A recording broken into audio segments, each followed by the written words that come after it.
Hey, in this video, I am going to give a portion of one of the modules of my course, The Classroom, away for free here on YouTube. It's the entire section of the contract, as you saw in the title, for wedding photography. The Classroom is wedding photography and wedding filmmaking. This video specifically is the wedding photo contract, line by line, everything that's in it. This is just one portion of 2 hours of the free module.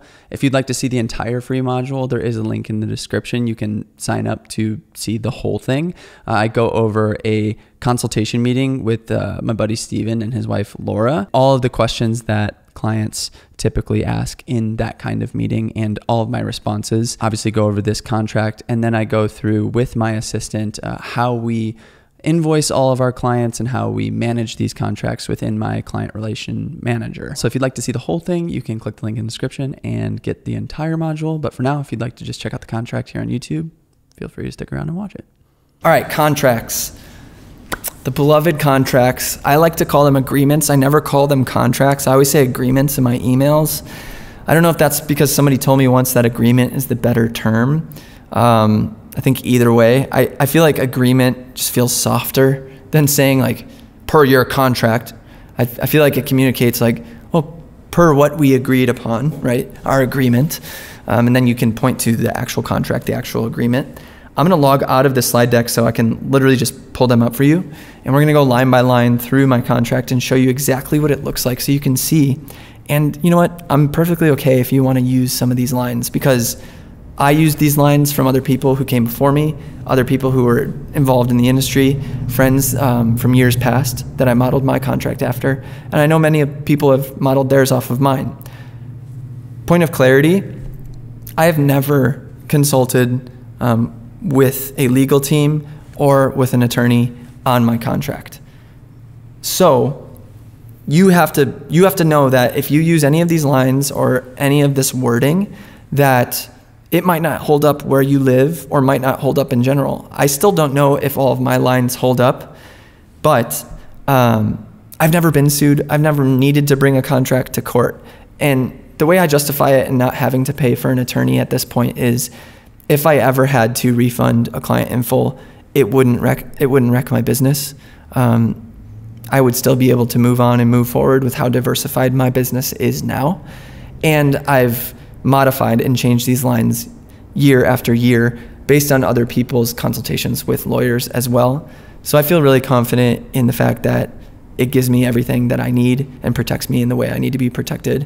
Because most of the time, 99% of the time, when you're referring to a contract or agreement with a client because there's a dispute, you usually just point to a line to prove that you were right in a certain circumstance and this is the expectation, and it's left at that unless they want to go further and try to sue you, which is very rare, especially if you are amazing at what you do and kind and nice to them and treat them very well.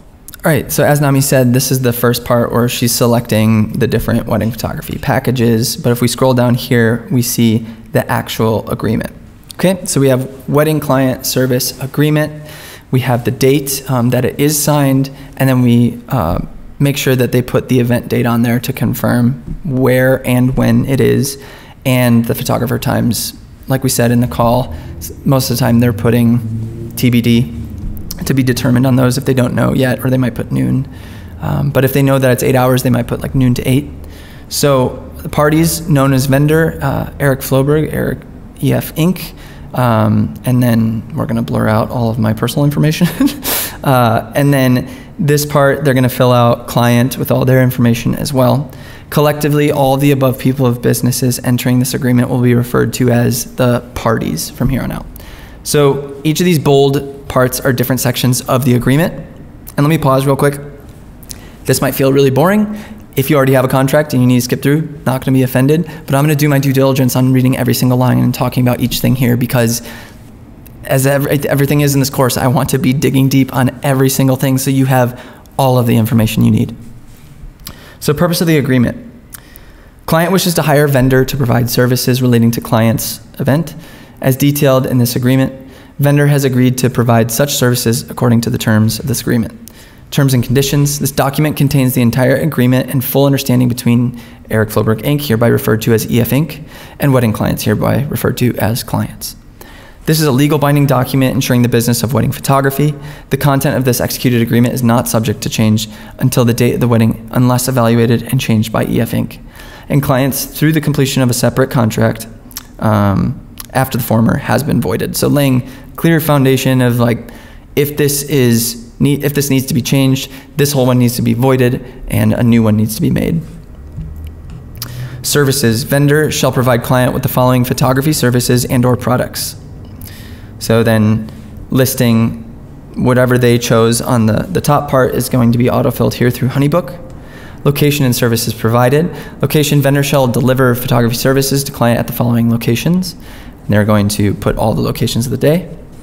Services provided. Vendor will provide all photography services by the agreed upon date, which is the wedding date, not the delivery of photos. I don't put that in the contract, unless otherwise specified in this agreement. When the provided services are tied to the number of guests that client expects to attend client's wedding or other event, client agrees to notify vendor with an accurate guest count. So if that changes, they need to change it. So in this specific contract, this is the cost for the 10 hours. Cost, fees, and payment. The total cost for all services is, and it's due by, and then that is a week before the wedding, which is the final due date, and then the 50%, as said here, is the retainer. Client shall pay the total cost to vendor as follows: 50% of total due 3 days after the invoice in the amount of that. So after we invoice them for, I'm never like rock solid on that. If it's 3 days, I don't cancel the agreement or whatever. Some people use that like a 1 or 2 day window to try to sell people. It's like, I'm only giving you a discount on this price for this package if you sign the contract in the next few days, which is honestly a really genius way to book weddings, because people will only want to book you on that discount and not after those days. But I put total due 3 days after we send this invoice and send it out for the amount of half, and then the other 50% is due, it says TBD, but they get an auto reminder, like we said, a week out before the wedding, and it's stated there as well. Which makes me think we should probably just put it, I don't know if there's an auto way to fill that, but TBD is fine too, because they're going to get that automation. In order to reserve EF Inc. for the date of the wedding, clients must sign this agreement and pay a non-refundable 50% retainer of the total cost of the wedding photography services. By signing this agreement, clients agree to be legally obligated to all the terms herein. This agreement is only valid upon its execution by EF Inc. Clients shall each be jointly and severally liable under this agreement for the obligations of clients hereunder, and the 3% tax fee shall be waived for any payments made through Chase, QuickPay, or Zelle. So making it clear in the contract that that will be included, that 3% fee, if they decide to pay via credit card or through wire. Artistic style. Clients acknowledge that EF Inc. requires and retains discretion concerning the services to be provided, like posing, lighting, camera choice, lens choice. Clients acknowledge and are familiar with EF Inc.'s portfolio and stylistic choices, yet recognize that the art form consistently evolves, is artistic in nature, and yet is different than past artistic work by EF Inc. In the creation of the final product for clients, EF Inc. reserves the right to artistic choices that fall within the boundaries of agreed upon services and terms. So this whole clause gives me the power to say, I have all creative control, and I'm the one who is responsible for that, and you technically don't get any say. Of course, I'm going to talk with them if they want to be involved in the creative process, but legally this gives me the ability to say, hey, I have all the control of all of that. Image selection and process and editing, super important. After the date of the wedding and completion of wedding day services, the photos created from the day are subject to a careful selection process by EF Inc., and EF Inc. reserves the right to strategically choose the ideal photos to be edited and delivered to clients. All culling and editing is under the complete control and authority of EF Inc. EF Inc. does not agree a minimum number of photos to be delivered to clients. So making sure that that's clear in the contract too. I do not offer a minimum, and I'm fully responsible for selecting and editing all of the images. They don't get a say in how many they get, and I am in full control of selecting those. Now, obviously, based on the email you saw just recently in this module, I'm making sure that everything is delivered, and if anything's missing, I'm doing my due diligence to make sure that they have it. And I'm just gonna be like, if someone feels like something's missing and I have it, I'll be like, nope, sorry, called it out. Of course, I'm gonna do that, but my contract says that I have that responsibility on my own, and I'm not going to deliver anything else, which leads into the next one with raw photos. Under no circumstances will EF Inc. allow the delivery of raw photos to clients, as I said to that bride. All delivery of digital images will be in JPEG format via an online gallery. Photo data and archiving. EF Inc. deletes all raw photo files 1 month after the delivery of the final edited JPEG files to clients. Once the JPEG files are delivered to clients via an online gallery, clients are responsible for downloading and saving the delivered data in multiple places to ensure the safety of all edited photos. So it's almost like giving them a suggestion. Make sure you download and edit, or download and save in multiple places. And I say that on the email when I deliver the gallery as well. But that first part is super important, right? Where I say that I delete them after a month of delivery. I never actually delete raw photos. I always keep them on archived drives, in at least one archive drive. So if that drive fails, they're gone, and it's your call if you want to do a RAID or multiple drives for backups. I don't feel it necessary to keep raw. All of the JPEGs and edited JPEGs live on PicTime on my online gallery. But again, if I lose those, the contract says, hey, I technically delete all of them, so you don't have access to re-editing any of the ones that are in your gallery. And their gallery expires after a year on their 1-year anniversary. So I do keep them. The gallery is just not live anymore, and I keep them, indefinitely. But just cover yourself in the contract. Second photographer.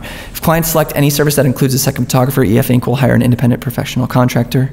EF Inc. and clients will allow the independent professional contractor to use the photos that they produce for their personal professional portfolio after EF Inc. delivers the final edited photos to clients. And I reserve the right to reject images taken by the contracted second photographer that do not meet the quality criteria of expectation of me. Clients understand that they will not receive additional rejected photos by me upon delivery. So allowing for my second shooters to have the right to use their images for their own portfolio, and then also saying I have the right to reject them if they messed up or didn't get something that I like or is up to my standard. Lost items, and this is mostly for video, but I include it in case I need to ship anything to them. I'm not responsible for any items lost by Postal Service, FedEx, or UPS, or invalid stamps and or addresses on contact forms. It's never been a problem. Just keep it in there for safekeeping.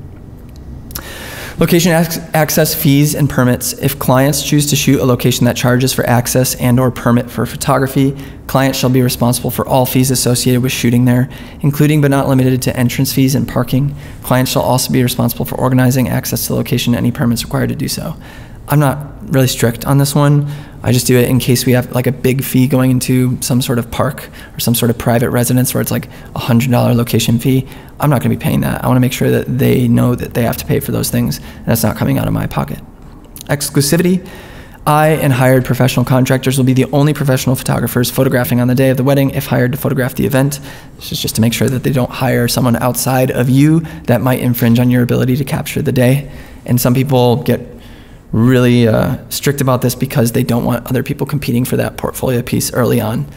I personally don't care. Like if someone is just a hobbyist photographer that shows up and they post those things on Instagram, it's my personal recommendation that you shouldn't get your feathers all ruffled from something like that. They're just trying to have fun and trying to do their own thing because we're all in that phase at some point. Substitution. In the highly unlikely event that EF Inc. and or hired professional contractors, need to put professional in there. I can edit it right now. Cannot complete the responsibilities governed by this agreement due to illness, death, fire, act of God, or other event beyond the control of EF Inc. The following shall occur. I will arrange for 1, a substitute professional photographer, and or 2, an adjustment to either the fee amount of or the contents of client's choice of services. If clients defer the substitution offer, they may elect instead to terminate the agreement subject to the following. I shall refund all payments made by clients, including a full refund of the 50% retainer. So this one is really controversial that I have in my contract that people don't agree with. My 50% retainer is non-refundable. It says that earlier. But it says if I can't do either of these things, if I can't find a substitute for you or negotiate price for you based on me not being able to show up for whatever reason, which has never happened before, I will give you a full refund. For me, that's just my ethics. Like, if I don't show up and no one shows up, I believe they deserve a full refund, and I don't deserve that 50% retainer. So I make sure that that's the case. The issue is this, during COVID, this one, I felt like it bit me in the butt, right? It was just, every time we needed to reschedule, sorry, I'm getting ahead of myself. That's on the wedding date change. We'll get to that. That's 3 more down from here. Next one, meals. EF Inc. requires at least 1 hot meal provided for all EF Inc. photographers, including included on wedding day services. You'd be surprised at how many people don't follow this clause, but sometimes they catch it. Like the planner will see this in the contract and be like, oh, we'll make sure that you have a hot meal then. And I'm like, oh, awesome. Because a lot of times, especially in Chicago, you'll get this little lunchbox with like a cookie and a sandwich. And it's like, I've been working for 9 hours and this is all I get to eat.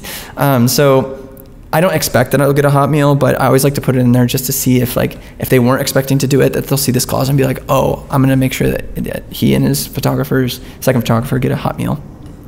Copyright. All digital photo edits shall remain the exclusive copyrighted property of EF Inc. to be used both publicly and privately, and this copyright includes but is not limited to online use. So they don't get to sell it anywhere. They don't get to use my photos for any kind of commercial work. Very rare and weird circumstance for that to happen, but just making sure they know that I have the copyright to the images. Wedding date change. This one is the one. In the event that clients terminate or change the date of the wedding after signing of this agreement, client's original 50% retainer will be applied to a new date if it is available. If the rescheduled date is not available for me to provide wedding photography services, the 50% retainer will not be refunded and the agreement of this contract will be terminated. I will not be held responsible for the change of the wedding date if clients choose to change said date. So this one was hard for me in COVID, right? This line, and people completely changed this line everywhere to protect themselves, and rightfully so. But again, I felt like I needed to be flexible, especially since my business was so diversified that I could make money from YouTube, I could make money from education, I could make money for commercial work, all these different things that I was just really, really, really flexible with my clients when they needed to change dates.